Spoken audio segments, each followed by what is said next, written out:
welcome to the Fire and Ice podcast. I am your co-host, Adamson, the Dirty Bird, and with me today is your other co-host, Mr. Mark Partridge. How are you today, sir? I'm pretty well. It's Sunday. It's 5:15, and Cowboys are ready to beat the Panthers. Excited for this game today? No, not really. Easy matchup. It's a bit of a nothing game, to be honest. Just want CD Lamb and Dak Prescott to keep doing what they're doing. Maybe Tony Pollard to get a touchdown. That'd be quite nice.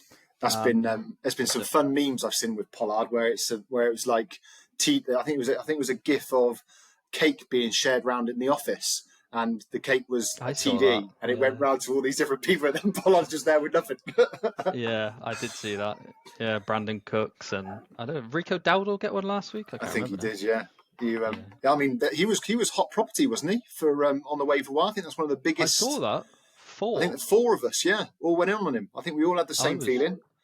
I was really surprised, considering I had him at the start of the year for ages. I didn't even go for him. So I was quite surprised at that. You went in, didn't you? I did, yeah. I didn't watch loads of the game. Obviously, I just watched the highlights and the red zone stuff. But I just liked what I was seeing. I just don't think I'm seeing much from Tony Pollard at all. I think that's the kind of bigger piece for me. Of like, Pollard's not showing much that I'm interested in. He is older. I only realised this. I only found this the other day. He's older than David Montgomery. He's at 28, isn't he? Pollard? Now, yeah, something like that. But like, if I said to you David Montgomery or Pollard, like most people I think would think, oh, Montgomery's old as fuck. But fucking Pollard's fucking older than him. Yeah, so, it took him a while to break out. Yeah, I'm not sold on Pollard at all. And I think you called it at the start of the year where you weren't sure if he would get another contract. And I think that's what I was kind of eyeing up for, and I quite liked him. I did think about Deuce Vaughn as well, to be fair. I know he's kind of done nothing. But you look at kind of the bits that he has been involved in A-chain stuff that's been going on in Miami. Like that build seems to be getting a bit of runtime, doesn't it, in at the backs at the moment? Yeah, he's an explosive character, definitely. Obviously not done anything this year, but he's more of a next year piece. But I can definitely see us moving on from Pollard next year. I think I mentioned it to you way back at the start of the year. I looked at AP's team and I said, I could go in for Pollard. But then I thought, 1 year. Maybe he's got 1 year. Yeah.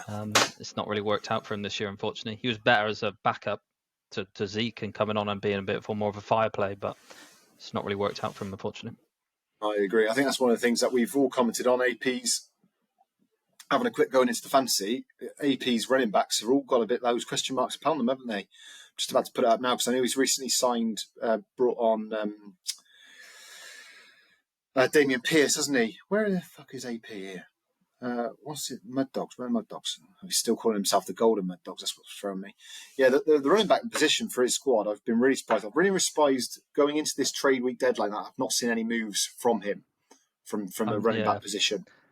Yeah, I commented on it today saying I think we're going to see a few more trades, and I was sort of nudging AP in that one because I think he's got a bye this week against Luke, to be honest. And with my injuries that we've seen over the last couple of days, I think he's now jumped above me in the spot, going for that playoff. So and he's got first to play with, so I definitely thought he'd make a move, but he hasn't done anything yet. So we'll see.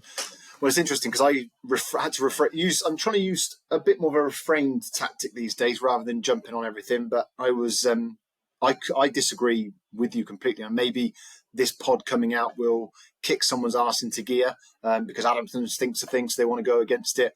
But I don't think we will see any more trades because I think we look at the teams who have made trades and they're the ones that I feel like there's coherent thought to it, and there's a process. I think some of the ones who haven't are still hanging on to the fact that they think they've drafted the best and they've got a team to do it, and I think they're terrified to make any trades. I can't see the other contenders. I'll be shocked if AP makes a trade now. I just can't see him doing it. Dan's pretty much. We know Dan's after the trade he made with you. Who knows what's going to happen? But maybe he could be a guy who makes a trade. Ollie's not going to do anything now. Tim might do a small thing, but I can't really see it. Keith's not going to do anything. If anything, it's just going to go the other way with Keith, I imagine. If he loses this game week, maybe Gus goes the other way. I can't see him bringing anybody on. And the only other person is Will, but I think Will's terrified to do anything at all. So I don't think we'll have any more trades. Unless it's like the bottom feeders, like me, Matt, Luke, maybe messing around with something. I just can't see anything going on. Yeah, the only reason I said is people start panicking when they get to that trade deadline. We're going to see what happens today, tonight. It'll come Monday, and people might start panicking and going, "Oh, I haven't got any picks," or maybe I should sell people like me. I'm in a perfect position to possibly sell Debo and Lockett, who are the older guys, which I did get in for the playoffs. So I could potentially sell. I might even lose to you this week. Well, you will fret when you're playing the Dirty Bird. That is a given. It's a fearful opposition. But are you really that out on the fact that obviously losing Burrow's massive, right? I'm never going to underestimate that. And then you've gone and lost Deshaun as well, which is obviously not great at all. We don't know how long Burrow's out for. Would be one thing I'd say. So with that in mind, is that a definite now? Is it? I'm pretty sure I read he was done for the year. I'm pretty sure I read he was done. Okay, yeah, you're right. Yeah, you're right. But do you really put on the fact that is you done? Does the Sean Watson injury make it over and out for you? With the Sean out, I was happy enough to slide in someone there, and I could. We'll be clear here. I went after Allen, and we were trying to make a trade there with Keenan Allen, with Keith and everything, and that would have been my slot-in player as that flex. Right. But I've lost 2 starting quarterbacks. I currently don't have a starting quarterback. I'd have to go out and get one, probably lose my second round, possibly a third, and a player if I was to go out and get any half-decent quarterback. And then I still have to beat Phillips at least, and either Dan or Shane. So Shane's obviously just made a move as well, and it's Phillips raised a good one with me, where he said you could package something together with the 2. Have you got 2 seconds now? Because of the one you got from Dan. Yeah, I did. He was suggesting that you could put those 2 seconds together, and someone like I can't remember who he said, maybe a Sandals or something with Dan, and that could probably get you Dobbs back. Is that something you would think about, or it just wouldn't be something you consider? You think you got the value on Dobbs as it currently stands? Yeah, Dobbs is a 1-year play, isn't it? There's so much going on. We discussed it, I think, after the last week, that Keith has to not win. Basically, Keith has to win every game, but Will has to lose a few games if he's going to drop out. Dan's basically in unless he loses all his games. Shane's probably going to beat me and Phil. There's so many possibilities that I think I'd have to be very. I'm more statistical. The stats on me making the playoffs are probably in the 10 to 15%. With Burrow and Watson, it was probably more like the 40 or 50%. I think I'd have to give it all away just to make the playoffs, and then I'm probably playing Shane. I'm going to lose anyway. That's fair. That's fair. With Burrow, and if I added another piece, I think then I would be challenging. You still be going some for of those it. teams. I would be beating Dan. I'd be beating Will. Potentially, I could be beating maybe not Ollie or Shane, but I could give him a run for my money, basically. But no, okay, I think I'm out. Who do you think? Obviously, we both kind of felt like you were in a position to push last week. We kind of commented on it, and we felt like that you were definitely somebody who would kind of maybe get that 5th or 6th spot. Who do you think kind of fills that spot now? Then is that something because Beef's been on the radar for a while now? Do you think he potentially falls into that spot, or does that just kind of really just shore up those teams that were already up there? Do you think? I think Beef's out. I think he lost Amon-Ra St. Brown, who's a major player, Massive. Isn't he? I think the spots now are between Will's on shaky ground. If you look at his matchups, he's got Matt next week, and I think Justin Jefferson might be back. So I think Will's on shaky ground. He potentially could lose every game. He might win one. Phillips is going to win this week. He's got to beat me. He's got to beat Shane and Dan. That's probably a key matchup, actually, is Phillips versus Dan. Yeah. And then Falcon flops. Maybe they come good, but he's got to win every single game, I think, to make it. So it's between those 4 to get in there. And maybe I can put a banana skin against AP in a few weeks. We'll see. Yeah, it's interesting, isn't it? It really is interesting. But the plan of attack for everyone on the pod is we're trying to shake things up a bit more today. We're going a bit more off structure, and we're going to kind of see where it goes. A bit of kind of general chatter and kind of see where it takes us. Mark will jump in with his stats and whatnot that he loves to do as normal, and I'll try and lead us through a scattered brain that I have across the process. So I think the thing that Mark wanted to start with was review of kind of what's happened this week. So I guess if you take us through the start of what happened, first trade, Bengladom versus Back to the Future, and potentially the trade of the year. Yeah, I was quite happy with the trade. I'll tell you how it all started out. I'm trying to get rid of Sanders. I mean, he's got the contract there, but he's not the man, is he? Sanders is RB2 in Panthers, so I was trying to give him to Dan. He looks shit, doesn't he? You've Yeah, got to be not very disappointed good with at all. Sanders. He looks shit. Yeah, yeah, because he started the year as this pass catching back. He looked all right last year at the Eagles, and I was hoping for a little bit more. I think he had 2 games in double digits. He got injured, and Chuba Hubbard took over, and that was it. He's done. So yeah, I was trying to get rid of Sanders initially to Dan.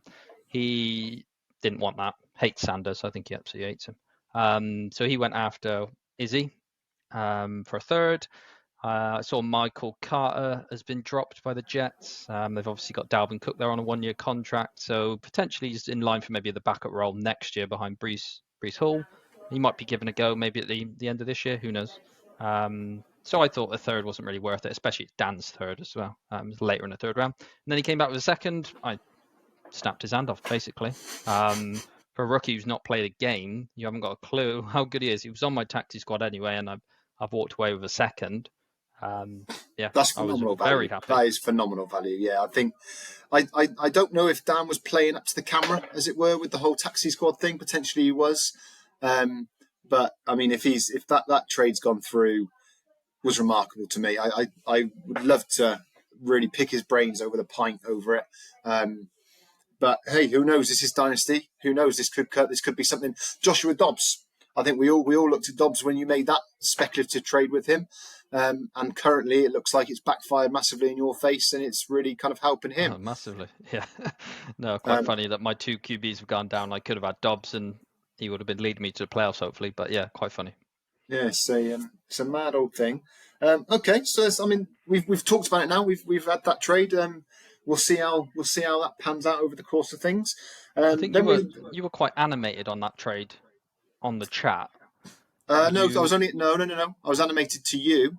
I didn't put it on the chat. I refused to be that guy on the chat. I simply asked Dan his thought process on it, and put the reasons why I found it bemusing, and I still do find it very, very much very bemusing. I don't understand it. I think he's been a healthy scratch 6 or 7 times. I know we had a conversation just before we came online. I have Breece I definitely have Breece in my top 5 dynasty running backs. Full stop. Now he's young as fuck. He ain't going anywhere unless he gets injured. I cannot understand that trade. I just can't. I guess it depends what the values are on seconds and whatnot, isn't it? Like I've tried to get more seconds this week, and I've had very limited success. I've tried to give away a second in previous months, and I've also had limited success. So it's where you see the value. I guess Dan doesn't value it at that high, so we'll see what happens. For me, Breece Hall is a top running back. That's going to be top for at least another couple of years, and I don't see his getting anywhere near it. And if the Jets really liked him that much, why the fuck would they go out and get Cook? You know, Carter was a mixed part, 3-down back. You know, like he was not much of anything anyway. So him leaving, it's not even filling a big void of snap share. So it's not like there's extra volume going around. So I found it very odd, but you won't find me chirping up in the chats because I think that's nonsense. To be fair, when people just kick off on the chat about a trade, like it's fun, but ultimately we don't know how it's going to turn out. We don't know that you're going to lose 2 QBs and all of a sudden Dobbs looks fucking quality, and it looks like it's gone the other way. We don't know how ultimately it's going to work. It's just kind of here and now how we see things, isn't it? Yeah, you can look at things in the moment and go, that's way off. That's double the price. That's a ridiculous trade. And then 2 weeks down the line, like you say, you look back at it and you go, oh God, he's actually got a great deal there. But yeah, you never know what's going to happen. So we'll see. Maybe he'll be the guy. Maybe. And who knows what that second's going to turn out to as well. You know, we see this in the NFL all the time, don't we? Where, you know, I saw one for the other day for the Deshaun Watson trade in itself. You know, and who the Texans got in return. And obviously they got CJ Stroud now plus, you know, and it's like all of a sudden it's like, fucking hell. You know, it depends how they turn out. Okay, cool. So that led us on then to probably the most expensive, biggest trade really of Armchair Football Leagues ever. History. Yeah, history. Yeah, definitely. Yeah. Between Ollie and Beef, what do you feel about it? Obviously, we lost. Yeah, it went for 2 firsts. So to confirm, it was 2 firsts and Reed from the Packers over to Beef, and then Beef gave away Amar St. Brown, who I know a player he previously had the not for trade logo up for. How do you feel about that as a trade? I did laugh that Beef would said he would never trade him, but obviously everyone has their price. So yeah. I found that quite funny initially. The trade for Ollie's great.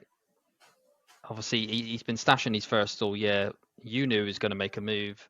Called that last week, didn't I? Yeah, I thought he was going to go and get someone off Keith, like Keenan Allen or Cooper Kupp for first, one of the older guys. But he's gone out and got a young guy who was putting up points. So he's going to be around for a long time. And he's going to be great this year. I think he put up about 30 points last week. A team that throws the ball a lot. Goff's really good.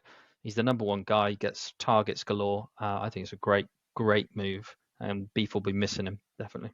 Yeah, I agree. I think it goes 2 ways for me. I think phenomenal trade for Ollie. I think it probably gets him over the line. I think it's a great pickup. I think we're starting to find now over the course of the season, we're starting to find more and more of the redraft into dynasty kind of thought processes. Yeah, and we're starting to kind of find somewhat of a value of what things are. A first round pick is good, but it ain't fucking Amon-Ra St. Brown good. You know, and I think that's what we kind of touched upon it with the Justin Jefferson trade from Matt. You know, again, could be arguably one of the best purchases going, where Matt got Justin Jefferson for a bag of chips. And I think that's just part of the process where we try and find throughout the league what value are these picks worth. And Amon-Ra Brown definitely worth more than 1 first round pick. He's going to be phenomenal. I think it gets him over the line. On the flip side to all of that, though, I think it's a great trade for Beef. Yeah, I think Beef looks at that. I spoke to Beef afterwards, and we both kind of agreed that it was one of those where it's too good to not take right now. You know, he's on a rebuilding roster anyway. He's going to all of a sudden he's going to go up to 4 first round picks with some quality receivers he's still got. He's got opportunities to pick up some depth QBs and whatever else will make some moves. And Reed looks like he could be a decent kind of option. Watson, for me, hasn't really done enough this year on and off IR, on and off in injuries. Reed stepped up. He's been one of those rookies. I think rarely do you find a trade that I think everyone's kind of like makes a lot of sense. And I think that's one of them. Yeah, it does make sense for both parties. I think Ollie has overpaid. Do you? I think he has overpaid, and he admitted that he's overpaid. More than he wanted to pay. Yeah, I think more than he wanted to pay, but you have to pay it. Beef didn't want to let him go. He definitely didn't want to let him go. So if you don't want to let him go, you have to overpay. Ollie wanted that next piece. He's got a young guy. He's going to have, in theory, could be on his roster now until the league disbands. Yeah, exactly. And he's got some younger guys in that team as well. He's got Tyreek Hill, AJ Brown, and Brandon Ayuk, hasn't he? So how much do you think timing comes into factor here? Massively. Because I would agree with you that it would be an overpay if we get to the end of the season and someone was like, right, Amon-Ra St. Brown was brilliant last year. I want to go and get him. And they paid 2 firsts and a rookie running back who's showing some promise. I'd be going, it's an overpay. But however, right now, I don't think he's overpaid at all. I think it's a spot on value. I think Amon-Ra is quality. He's young enough to give you confidence going forward, and it's probably going to be enough to get him over the line. So, you know, is that really an overpay? Like, how is a first round rookie pick or even 2? What use does that have to him for now to go and win the Super Bowl? You know, I think it's circumstantial and it's timing. One, Ollie's in the playoffs. Timing's the deadline is coming up, and he had these first, which I'm not saying he didn't want, but I'm assuming he wanted to trade out of them to get a player for now. Ultra's team now, yeah. So if it was me making that move, you would probably say, well, you've definitely overpaid. You're not in the playoffs, but you're making a push for it. But he's in the playoffs, and the timings of the deadline coming up.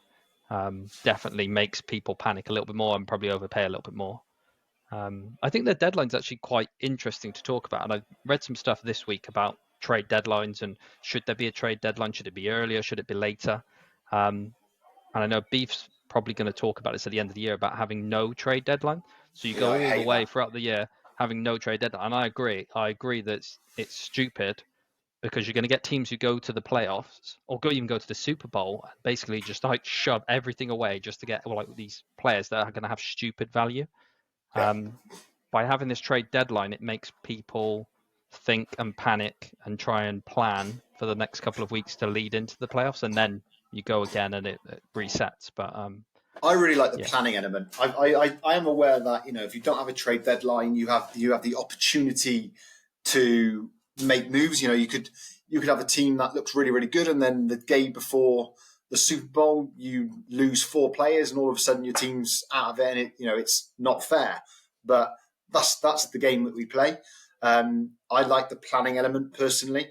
I would be interested in pushing the deadline back a week, maybe. I've seen some things where like trade deadlines are like week 12. But I kind of like week 11 in the sense of like, it really feels like things are going to happen. Like this is an important stage of the year. And we're already seeing that differential between the bottom teams and the top teams. So you can kind of get an idea of who's where anyway.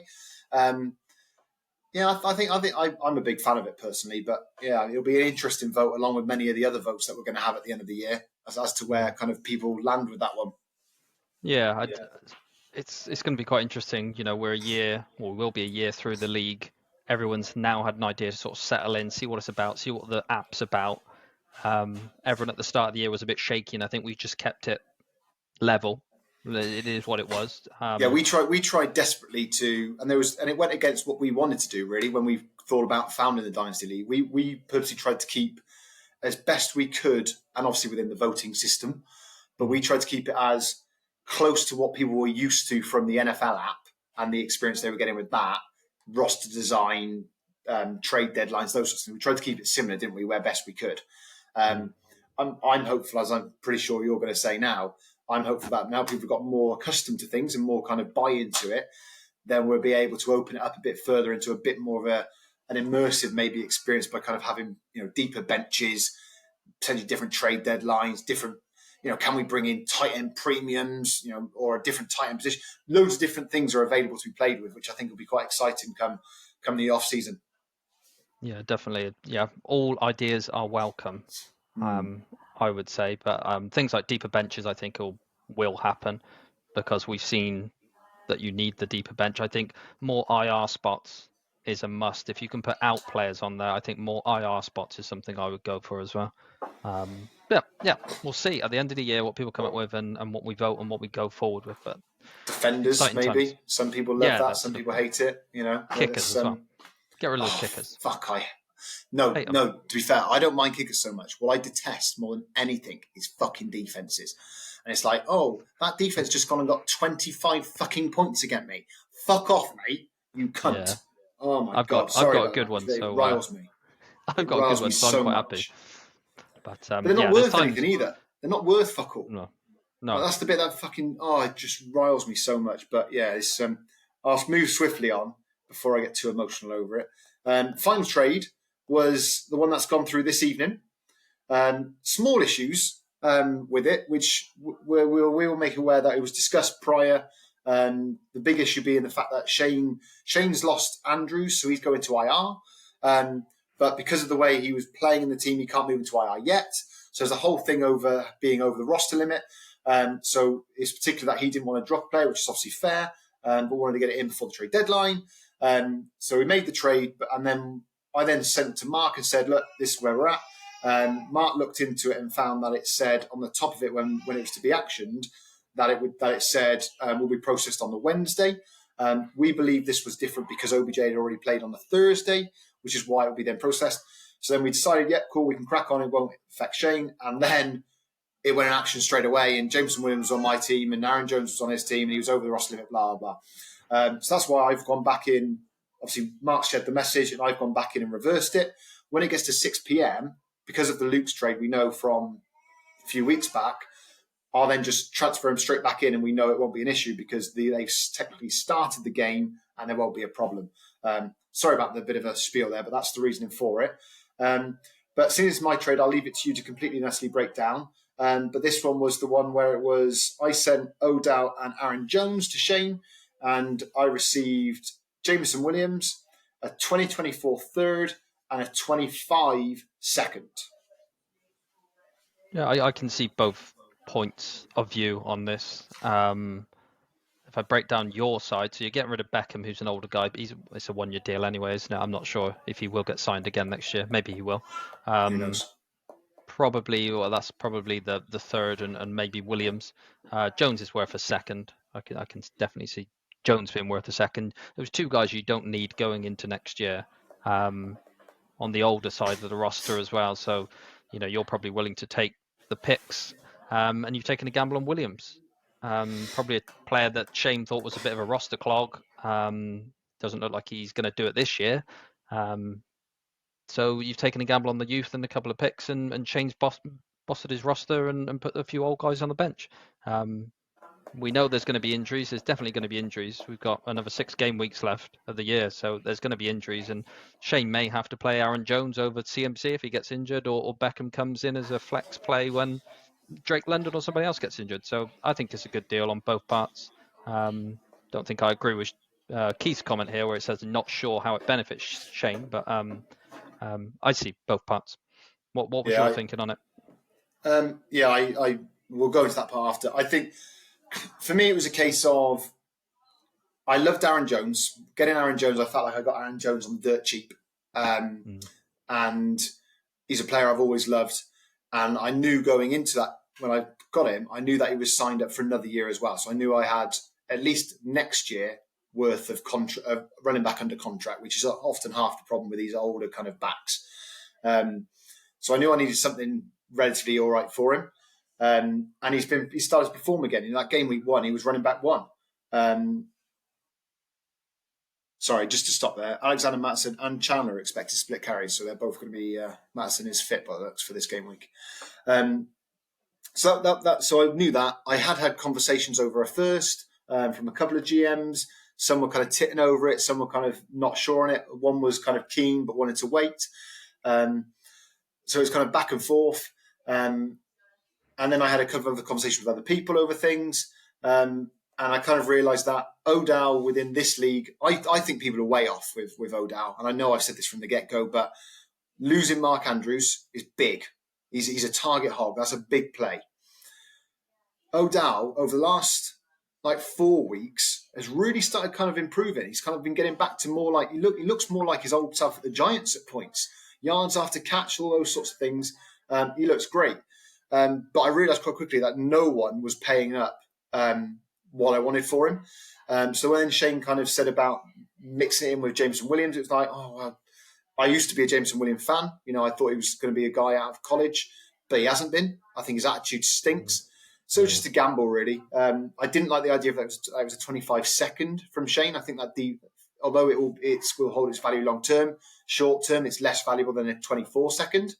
And I think it made the most sense for me right now to lose O'Dowd, who not going to help me right now, and it could help Shane, so that made a lot of sense. I saw that as giving him away for a third in the end, which is a bit lower than I wanted, but I felt like I got a bit more than I wanted from Jones, with a potential upside of Jameson Williams. Who knows what that could be? He could be an absolute bust. I mean, he was taken 12th overall, I think, in 22. 21. Yeah, 22. So, he could be an absolute bust, and it could be a waste. And I end up just giving Jones away for a second, but we will see. But I think it made a lot of sense for me, and I think it made a lot of sense for Shane, because if I look at Shane's team now, that he's got a couple of old boys on there. We've seen this year how quickly injuries can kind of just happen, and then you're up shit creek. He's now bolstered his bench / Jones could definitely, on a matchup scale, Jones could definitely be a guy for him. I haven't looked at the matchups of Jones versus other players, but you can guarantee there's a couple of friendly matchups in there for Packers, where it might not be a friendly matchup for his current RB2 in like Barkley, who have been terrible. the Giants have been fucking terrible. So I think it made a lot of sense, really. But yeah, it's an interesting one, isn't it? It's the one that I found I did enjoy was Keith's comment of not sure how it helped Shane. I think that's a piece for people to think about going forward. Is you worry about your starters. Your starters are the most important position, of course. They're starting all the time. But if you haven't got some form of depth in your team, you're fucked. I find it interesting that the teams with the most depth are the ones that haven't and are in contention. You haven't heard any moaning about when a player's been injured or gone off or anything like that. It's the ones that have got relatively strong starters but a piss poor bench that all you hear about is, I've lost this player now and it's, woe is me and all this stuff. Well, actually, maybe have a stronger bench. Not heard anything from Shane. Not heard anything from Tim when he's lost fucking quite a few of them at the start of the season. Ollie lost him in what's his name at the start, didn't he? Yeah. Herbert went down, Richardson's gone down. About a few players gone down. You've really got to look at, especially in the dynasty, I think, because once you're there, there's nothing on the waiver wire, right? So I think, that's true. Hopefully, I think next year people will be thinking more about the depth options and how depth players also have a price. If OBJ might be a starter for me, Aaron Jones might be a starter for me on my team. Maybe they're, as an RB1, even if he's an RB2 or even a flex spot for Shane, that might be an upgrade on what he was currently at, or a matchup might help, or it's even just someone on the bench in case CMC goes down, who we all imagine will at some point. Yeah, no, it's a great point. I think the lack of waivers is probably something people haven't thought about. We're gonna obviously close the deadline Monday night, and then you lose a top receiver, and your bench is Wan'Dale Robinson or Michael Gallup or something. That's a big drop off. If you have a half decent player like an OBJ who can probably get you 10 points, that's way better than a 0. So it's going to be interesting going in. An upside, I think, on OBJ. As I said, let's not undervalue the fact that Andrews has gone down. As a target hog, and I don't know how much, if anyone watched the game on Thursday. I was up with Max again, so I literally watched, I think, 3/4 of it. He looked fucking brilliant. He was the sort of player that I would want on my team if I was contending. I think that for me is where I kind of have him rated. If I was contending, I'd want him on my team. I think he has definitely looked better, and there's something that the stats won't show. If you actually watch the games, he actually had quite a lot of PI on him. And even in the red zone and even in like the end zone, he had PI on him quite a few times actually over the last couple of weeks. So that's not PI, that's a touchdown. That's 6 points, and it's from 0 to 6. If we look back on the tape, this is something I was saying back in week 1, week 2, where there was a couple of big plays, and I think I put it on the chat, big plays that all of a sudden they're brought back, or interference, or whatever it is, and then it's all of a sudden he doesn't get the stats for it. But in terms of the game script, he's been targeted. It would have been a huge chunk, etc., etc. Yes, I'm confident for Shane, and I think I'm more and more thinking Shane versus Ollie is the ball game. I really do think it's got to be now. Right now, definitely. The thing I think Shane will be worried about is Burrow going down. Obviously, he's going to hurt Jamar Chase, and he's lost Andrews, who's a big piece as well. That's true. I think he's got Cole Kmet to come in on the bench, who we know Fields loves, so he could potentially be half decent. But Jamar Chase isn't going to put 40 points up, is he? Not with Browning playing the rest of the season. No, you wouldn't think so. That's got to be a worry. I know Shane's not worried about tight end. He feels like he can cover it with Kmet, but I think he's got to be. But I also think he feels like he's got quite a bit of depth in there again. He's still got. If I look down here quickly, I think he's still got Drake London, who's obviously on bye this week, so he feels like he can come in. Elijah Mitchell, if CMC does go in, he feels like he's got that kind of cover.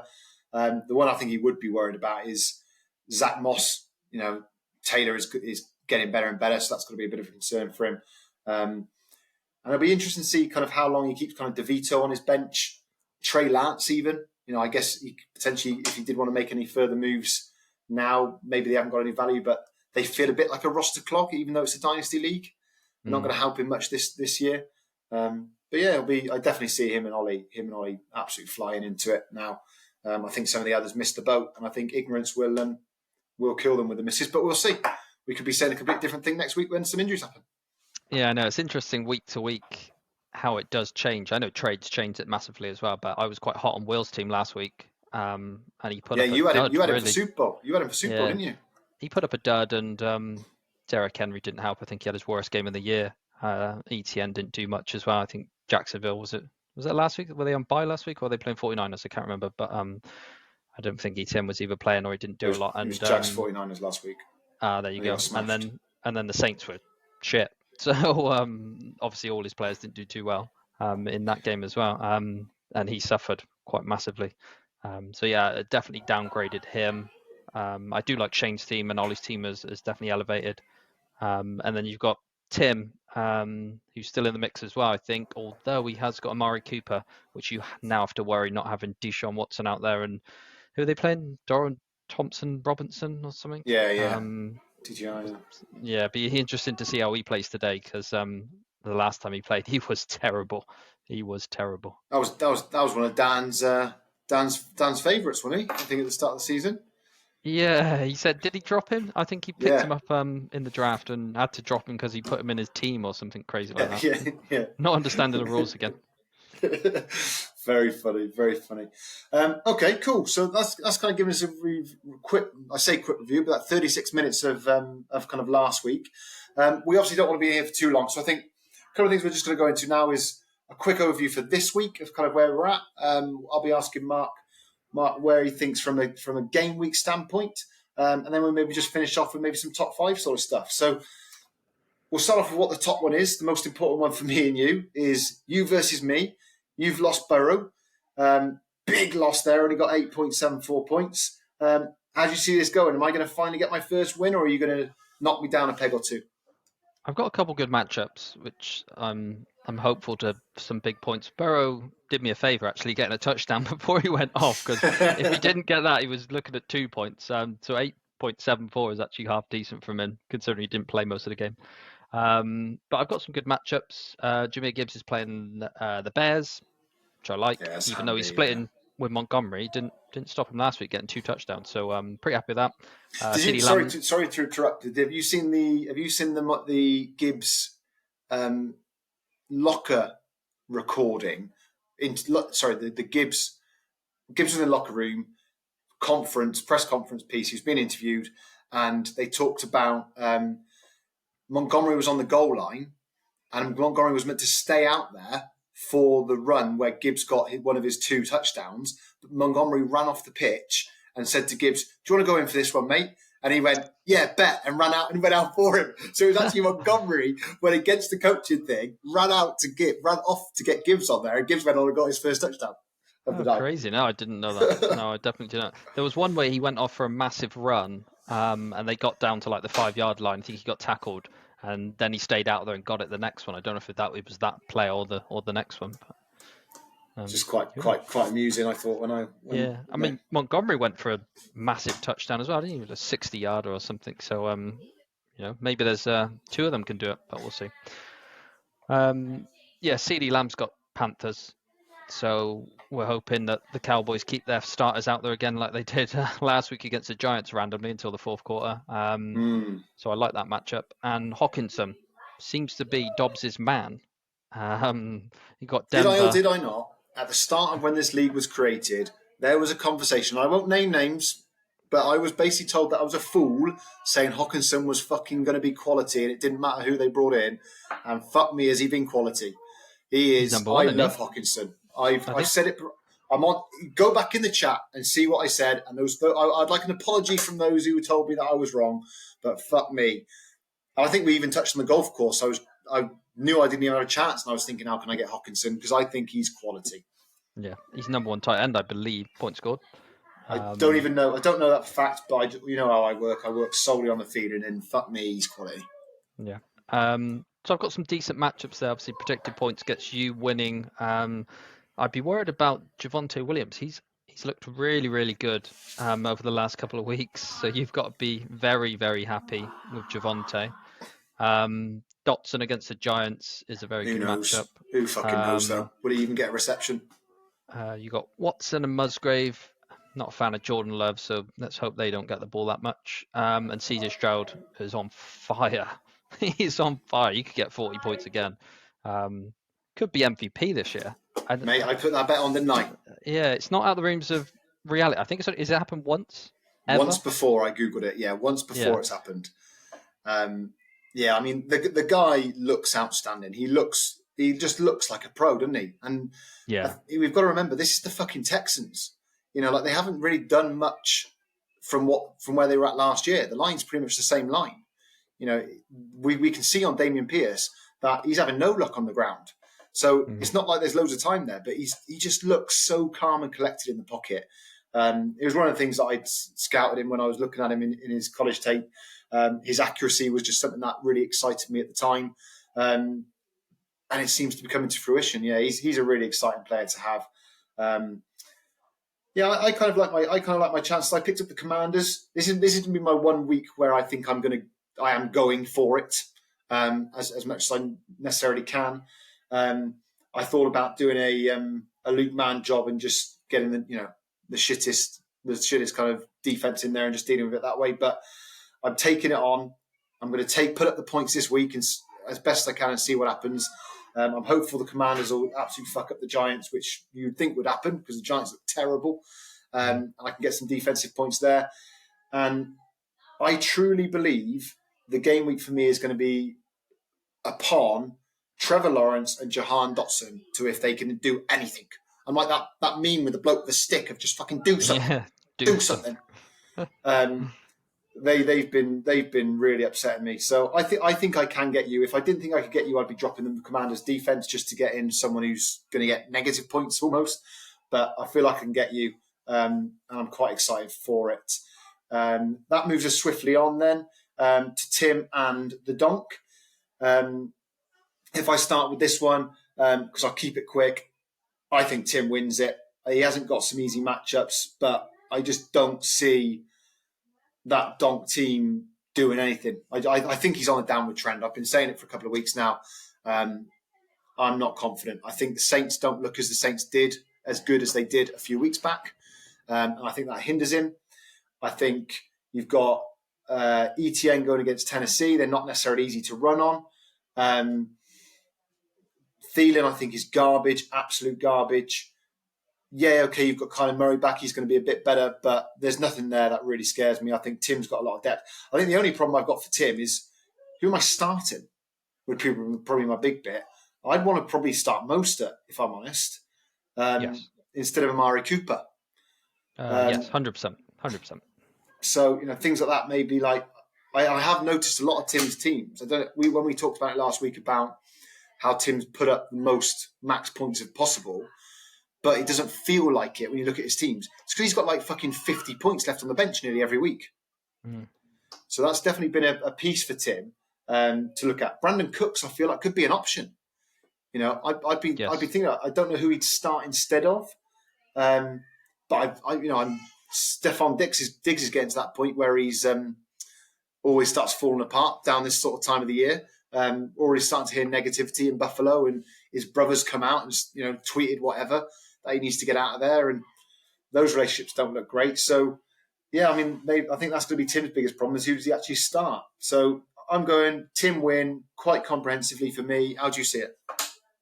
Yeah, I think Tim wins. I don't think it's going to be a blowout by any stretch. Josh Allen's got the Jets, and so has Diggs, so that's not going to help anyone. Donk's team doesn't look like it's got great matchups this week, and obviously the Saints are out on bye, so he's going to struggle. I think Tim wins it, but it's not going to be a high scoring affair. I don't think anyone's going to put up 160 or something, could they? What do you reckon? What's the differential? 15. 15. I like it. I'm going to go 30. I'm putting my chin out there. I'm going to be a YouTuber and I'm going to have a wild take for some clicks. That brings into the Fighting Irish Knives versus Falcon Flops. Big game week this for the Flops. This is huge game week. Game of the week, I think. Yeah, this Flops has to win this. He's been back and forth. Has to win it. I'm quitting. I'm not quitting.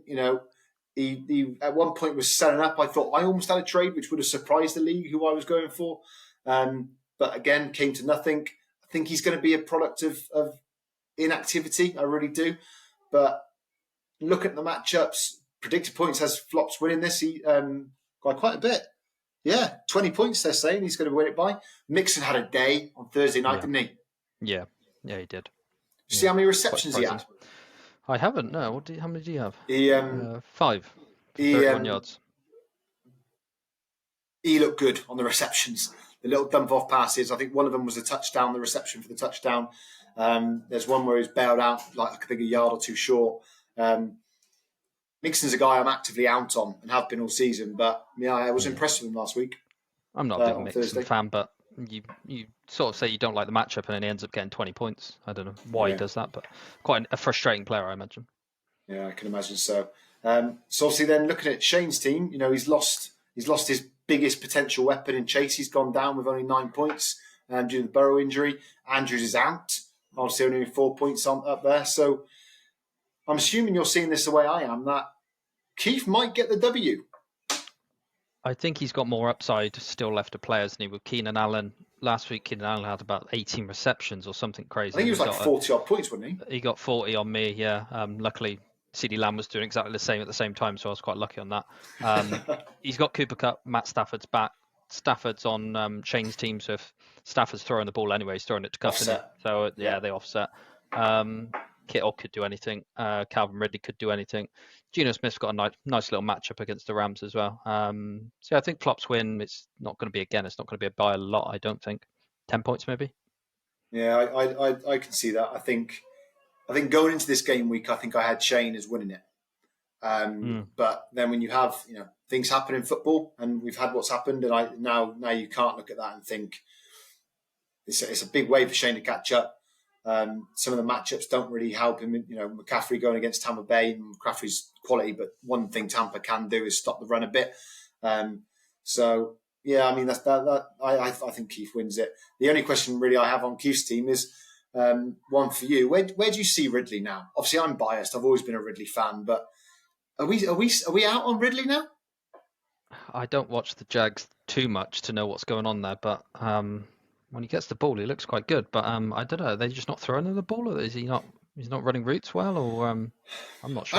Aaron seems to suggest that he's still getting targeted, but he's not even out there for a number of snaps. I think somebody shared in one of the chats, didn't they, about he was below the threshold of snaps to make him turn into a second round pick. Right. So I don't know. I find that really, really interesting. I was super high on Ridley, and I think you were at the start of the season, but every single week that goes by, in my mind, the value of Ridley's going down and down. And he's old as fuck as well. Like, he's 28 years old.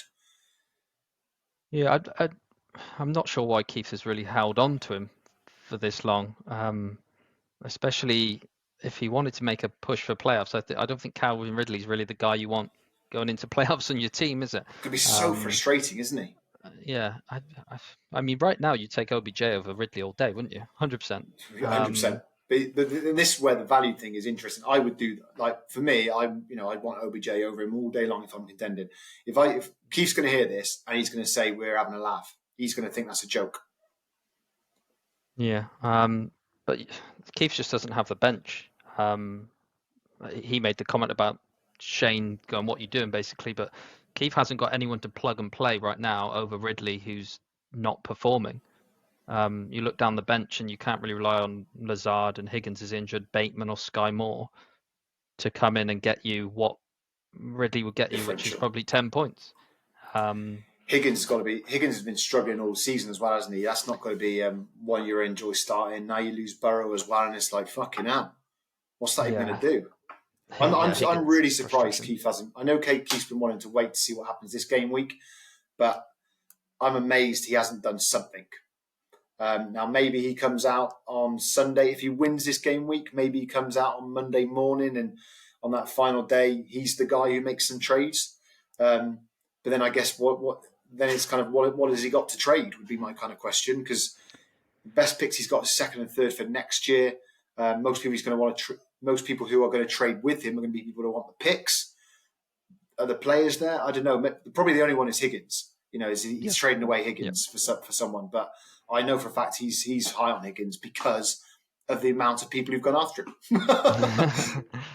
Yeah, I think both you and I have spammed him with trades. Yeah, I know you and I probably daily look at the league and go, who can I trade to, and what value can I get from that team? And I've been doing quite a lot of that recently, because come Monday, down on the way to Heathrow, I'm going to be looking at this and trying to get some value off teams. And Keith is one that I will be targeting. Yeah. If he wins, as we expect him to win, he's got a second round there, and he's got a little known player on his actual taxi squad that I quite fancy. Going into next year with Mike Evans seemingly been done at the Bucks. Chris Godwin's going to come and be number one, and Trey Palmer's looked after decent. So if I was to look at someone like Deebo Samuel and take his second and Trey Palmer, I'd probably quite like that. That's probably a trade I would be looking to do. Do you not think Evans gets a contract? I think Evans is going to stay. I thought they said he was done, but potentially. I thought they said he was done, but I think he might stay because I think he's been putting up some numbers. I think he's happy there. I could be way off. I'm trying to be a bit more outspoken to not just agree with you all the time. But I feel like Evans might stay a Buck next year. But I like your thinking. I can definitely see it. I can see that pathway. And that's probably one of the few trades that gets it done because Keith's not really going to rate that kind of taxi squad rookie guy. It's not going to help him this year at all. Deebo will. Maybe that's the thing that makes it happen. But yeah, it'll be interesting. Let's move this train going because we have gone to 6:04 now. The games have started, and I haven't stupidly not got the TV set up. So quickfire: Tua versus Mud Dogs. Easy win for the Mud Dogs. Yeah. So I just saw Tua's he's had to put Shoemaker in off his taxi squad because both his tight ends are injured. So that's quite funny. So yeah, Mud Dogs win. That's no fun, but good on you, Luke. Good on you because I wouldn't have been on top of that. So good man. Bengladon versus Devonta Wants Me Baby. I hate that fucking name. Yeah, I like Beefy Giants better. I think he's changed that back. Yeah, Beefy Giants is a good name. Solid name. Winning name, if anything. Winning name. Yeah. Bengladon winning? Yeah, again, I think he's got more upside on his team. Beef's obviously sold Amon-Ra, which would have put him more level, I think. I'm just going to call out a couple of players down on Dan's team. Trey McBride, you must have noticed this. He's getting loads and loads of targets. Kyler Murray's back. I think I want to say he was a first-round pick. He may not be a first-round pick, but he was a first-round pick. Yeah. He was a first-round pick.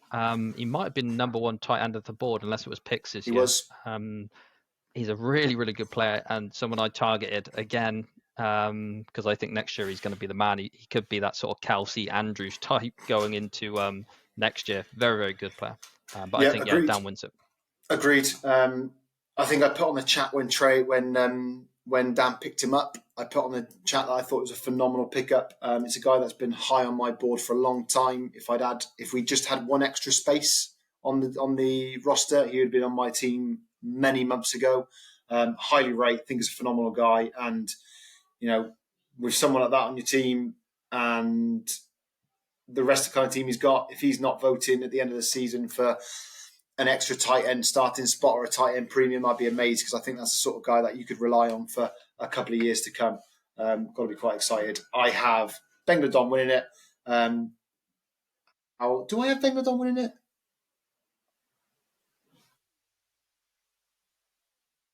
I have Bengladon winning it, but I think it's going to be a lot tighter than we think. And the only thing that's making me say Bengladon over Beefy Giants is Tank Dow because I believe in CJ Stroud. Yeah, good game. It's going to have a good game this time, definitely. And then the final one is your brother versus Ollie. Your bro, it feels like he's on the precipice of fucking putting up some big points. But yeah, I can see it.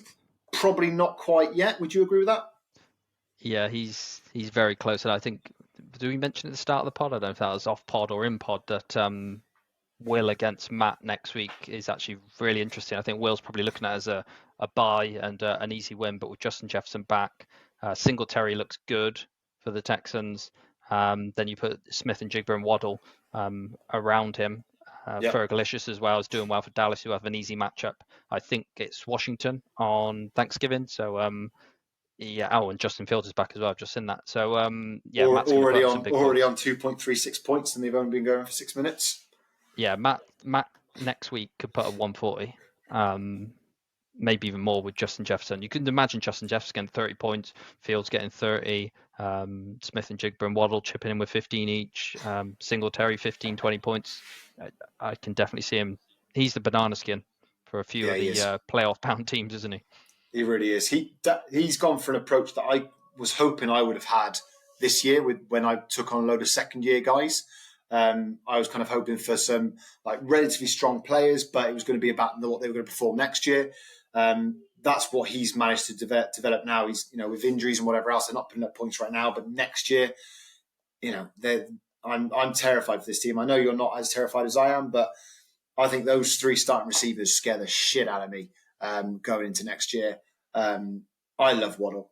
He's not done it much this year at all, not really done anything. And Matt is experiencing the Waddle curse, which he feels like he's always injured or he's always like going out for a knock or something.